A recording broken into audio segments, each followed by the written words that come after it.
Hello, welcome back. We are Boys on Film. This is the place where we enthuse about films, film premieres, festivals. This is Raj.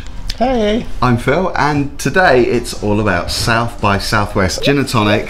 Cheers, Raj. B&T's at the front. It's a hot one today in London. Oh my god. We're like sweating bullets here doing this review. And congratulations to all the team at South by Southwest.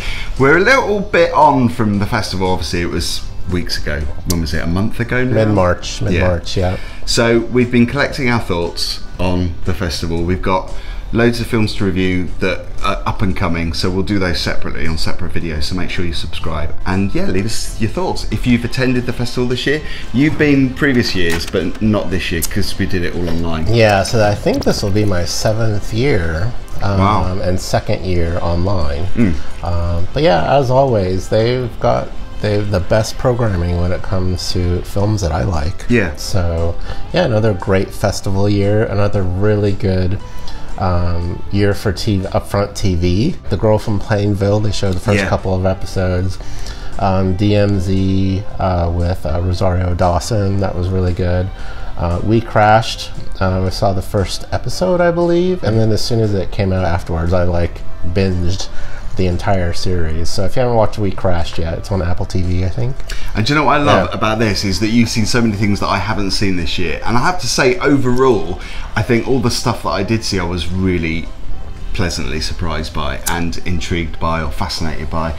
It was a real mishmash of stuff, like music, documentaries, horror films. Not so many horror films this year though, compared to last year. Just a small handful, but there are different kinds of horror films, I guess, think. Yeah. So I just, it was a difficult year to cram everything in because it did coincide pretty much with BFI Flare. It usually does though, doesn't it? Yeah, well, it's usually a couple days, but this one had a whole like 3 or 4 days which coincided, so it was harder for us to get stuff in this year, but the stuff I did see, which we're going to talk about today, it's really good.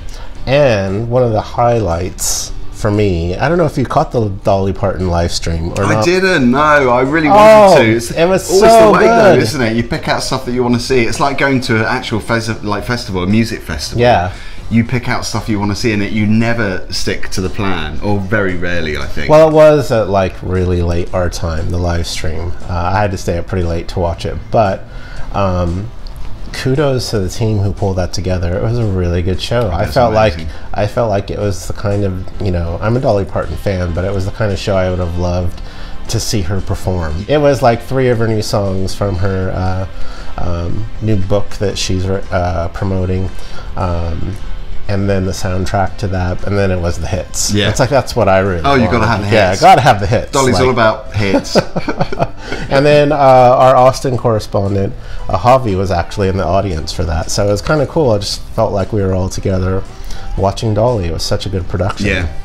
So previously, the years that you've been there, do you feel like you're missing out? Because that's the thing with online festivals. I think with this, it's so engrossing. I think there are perks to doing it online, because obviously you don't get so exhausted by doing it online. Yeah, you're not walking around everywhere like you would in a physical. The music festival is exhausting. Yeah, I bet it is. Because you're literally like trucking from one side of the city to the other. It's it's usually standing room only. Yeah. But you do see a lot of really cool stuff. I don't really miss that part of it that much. I mean, obviously, I used to go there and see all the bands that I kind of wanted to see for the year, but I'm buying concert tickets now, so it's fine. Live music is getting back to where it's supposed to be, but the film festival is what I really miss, because you're literally in the room with the directors, having them see their Q&As answered live, sometimes sitting right next to the stars, and I miss that part of it because it does feel pretty fantastic. It gives you an insight into what you wouldn't normally necessarily see. Like magazines is fine, you can read articles, but when you're there actually hearing people talking about their work, you do pick up stuff that you wouldn't get anywhere else. It's kind of exclusive, isn't it? Yeah, I miss the celebrity portion of it, I'm not gonna lie. Like, that's the best part about going to South by Southwest Film. We love a celeb. Yeah.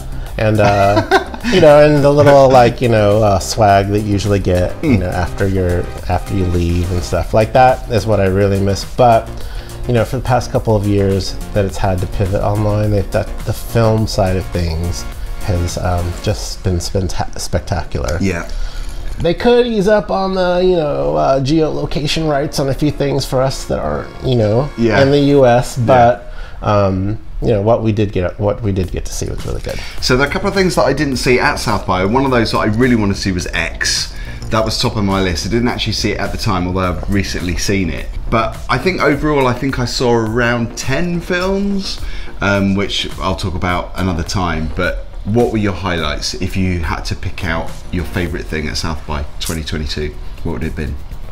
Well, that encompasses a lot, but I would have to say it's not a film thing, but it's the Dolly Parton. Oh, okay. Yeah, like, so I mean, it kind of was film. I was watching it, you know, on TV and everything, but that was the highlight for me. We Crashed was really good. I enjoyed that. It got me really excited for watching it on Apple TV Plus over here. So you saw lots of stuff that I didn't see, and vice versa, which I think is the beauty of us covering this collectively, because we've probably seen quite a lot. Yeah, when you compare Phil and I were comparing our list of what we saw today, and it's quite different. Yeah, it is. Yeah. So, and normally we do get a lot of stuff that we normally see the same things, but this year I think it's been quite kind of diverse. So that was the highlights. Yeah. So we're going to delve into some of the actual films pretty soon, right? Yeah, exactly. So make sure you subscribe and follow us on social media as well, because we're on Instagram, Boys on Film LDN, and Twitter, LDN Boys. And we're posting different stuff on different platforms, so make sure you're there. See you soon. Thanks for watching. Bye.